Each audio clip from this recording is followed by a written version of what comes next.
Hi everybody, today I'm going to do a retro review, meaning this is a movie that I watched some time ago, between the years 2004 and 2018, and I took notes on it and I've kept those notes.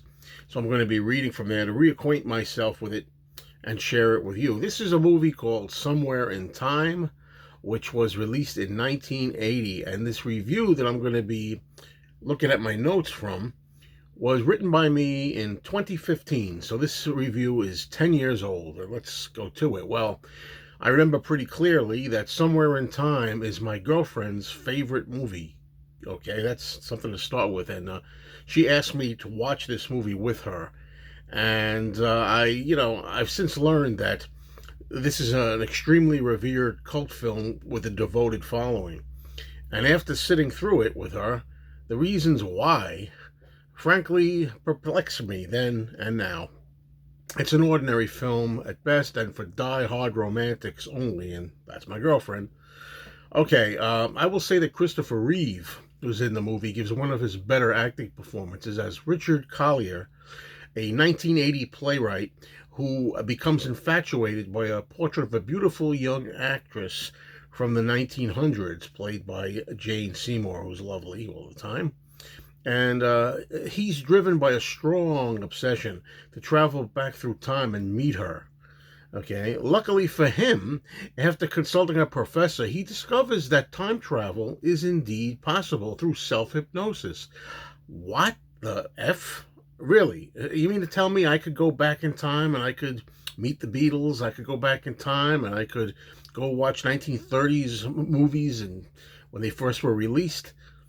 I don't think so. But anyway, so Collier dresses himself in the proper period 1900s attire, clothing. I mean, after all, he wants to meet his date. He wants to look like the period, right?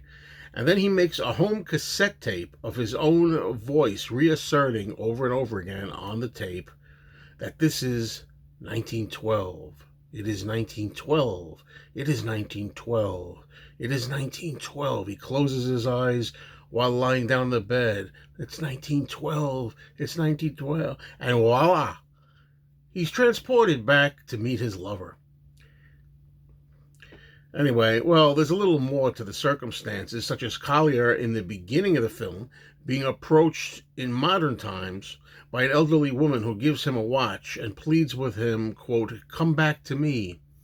She's supposed to be the same actress from the past, now nearing her death, which adds to his desire to know more and more about this particular woman. But look, folks, I couldn't get past the ordinary trappings of these events. And most of all, as I said, the unbelievable idea that time traveling is in any way possible simply by hypnotizing oneself into it.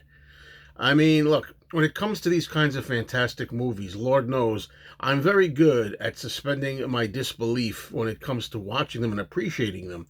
But maybe that's if the film overall is working for me. Maybe if a film is working and I'm enjoying it, I can overlook things and I can just suspend that disbelief. But this one really wasn't working that much. So, you know, I usually don't nitpick like that. I usually don't say, oh, come on, this could never happen. That's impossible. After all, it's supposed to be a fantasy film, a science fiction, a horror film. You have to understand that things sometimes have to be accepted that are unusual. But come on.